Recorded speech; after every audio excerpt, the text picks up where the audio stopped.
오늘 말씀은 누가복음 23장 1절에서 12절입니다. 키워드는 나쁜 친구들, 무죄한 분의 유죄, 구원받은 자리입니다. 무리가 다 일어나 예수를 빌라도에게 끌고 가서 고발하여 이르되 우리가 이 사람을 보매 우리 백성을 미혹하고 가이사에게 세금 바치는 것을 금하며 자칭 왕 그리스도라 하더이다 하니 빌라도가 예수께 물어 이르되 내가 유대인의 왕이냐 대답하여 이르시되 내 말이 옳도다. 빌라도가 대제사장들과 무리에게 이르되 내가 보니 이 사람에게 죄가 없도다 하니 무리가 더욱 강하게 말하되 그가 온 유대에서 가르치고 갈릴리에서부터 시작하여 여기까지 와서 백성을 소동하게 하나이다. 빌라도가 듣고 그가 갈릴리 사람이냐 물어 헤롯의 관할에 속한 줄을 알고 헤롯에게 보내니 그때 헤롯이 예루살렘에 있더라. 헤롯이 예수를 보고 매우 기뻐하니 이는 그의 소문을 들었으므로 보고자 한 지 오래였고 또한 무엇이나 이적 행하심을 볼까 바랐던 연고로라. 여러 말로 물으나 아무 말도 대답하지 아니하시니 대제사장들과 서기관들이 서서 힘써 고발하더라. 헤롯이 그 군인들과 함께 예수를 업신여기며 희롱하고 빛난 옷을 입혀 빌라도에게 도로 보내니 헤롯과 빌라도가 전에는 원수였으나 당일에 서로 친구가 되니라. 아멘. 대제사장의 집에서 예수님을 빌라도에게로 끌고 갔습니다.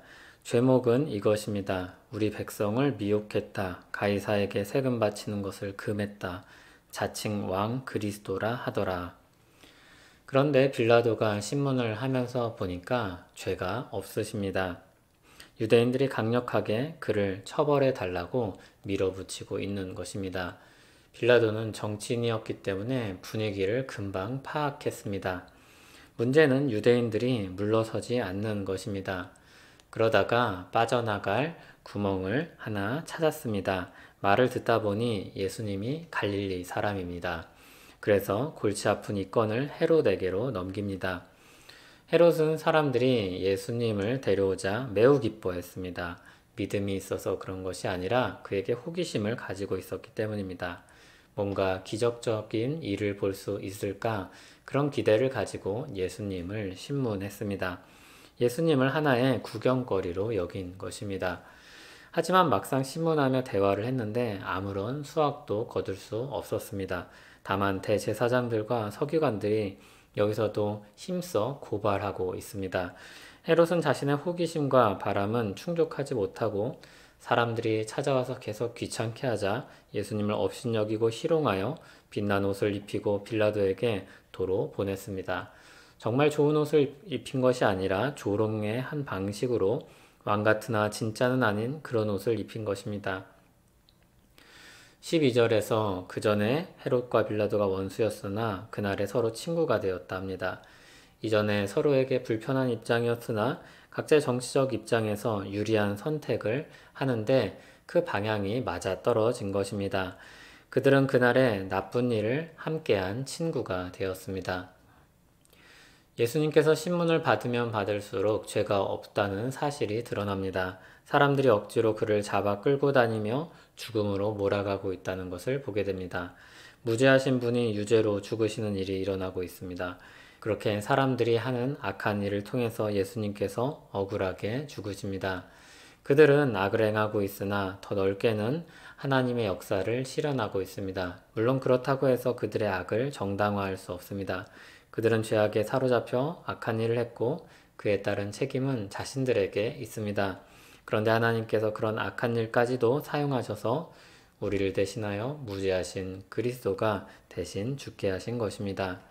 죄가 있어 그분이 죽으셨다면 누군가를 대신한 죽음이라고 할 수 없을 것입니다. 그러나 그분은 완전히 깨끗한 분으로서 우리를 대신하여 억울하게 죽으시는 것입니다. 자신의 죄에 대한 대가로 죽는 것이 아니라 우리의 죄를 위해서 죽으시는 겁니다. 예수님은 죄가 없으시나 사람들의 욕망과 말로 인해서 유죄 판결을 받으시고 죽으시게 됩니다. 요한일서 3장 5절이 이 사실을 이렇게 말씀합니다. 그가 우리 죄를 없애려고 나타나신 것을 너희가 아나니 그에게는 죄가 없느니라. 우리 죄를 없애려고 죄가 없는 그분이 대신 죽으신 것입니다. 대제사장도 서기관도 빌라도도 헤롯도 군중도 예수님께서 죄가 없다는 사실을 알고 있었습니다. 예수님도 자신이 죄가 없으시다는 것을 알고 있었습니다. 예수님이 무죄하다는 사실을 다 알고 있지만 현실은 거꾸로 흘러갑니다. 죄악된 세상의 일이 그러함을 생각하게 합니다. 이전에 어떤 설교에서 사람들이 힘을 합칠 때는 그들의 욕망이 한 방향을 바라보고 있기 때문이라고 하였습니다. 죄성이 가진 특징을 잘 드러낸 말입니다.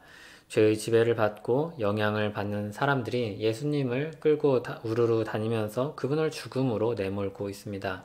많은 사람들이 각자의 목적을 이루는 아주 드문 한 가지 일을 찾은 것입니다. 이들 가운데 정의를 찾는 자는 아무도 없습니다. 빌라도는 잠시 의로운 듯 하나 결국 자신에게 유리한 쪽을 택하였습니다. 그들은 다 다른 것 같이 보이지만 결국 죄 안에서 하나였습니다. 예수님께서 그런 죄악된 운명에서 우리를 건지시기 위해서 묵묵히 십자가를 지셨습니다. 무죄하신 분이 유죄한 우리를 살리기 위해 그 길을 가신 것입니다. 거기서 우리는 구원을 얻습니다. 이 장면을 보는 우리는 마치 불타는 집에서 구원을 받아서 나온 후에 그 불타는 집을 바라보는 사람들과 같습니다. 우리가 건진받은 곳이 어디인지 기억하시기 바랍니다. 그리고 우리가 받은 구원이 무엇인지 기억하시기 바랍니다. 이 구원의 은혜를 베푸시는 그리스도로 말미암아 우리가 그 죄악된 굴레에서 빠져나오게 된 것입니다. 더 깊은 감사를 느끼시기 바랍니다. 또한 새로운 삶을 향한 열망이 더 커지기를 소원합니다. 죄악된 세상에서 그 안에 있는 인간의 운명에서 우리를 건지시고 살리신 하나님, 그 은혜를 기억하며 감사하고 찬송합니다. 우리를 대신하여 모든 죄짐을 지시고 무죄하나 유죄한 자로 역임을 받아 죽으신 그리스도의 은혜를 찬송합니다. 부당하고 불의한 그들과 같은 삶의 굴레에서 우리를 건지고 새 삶을 살게 하신 은혜를 찬송합니다. 새로운 삶을 더 열망하며 살게 하옵소서. 예수님 이름으로 기도합니다. 아멘.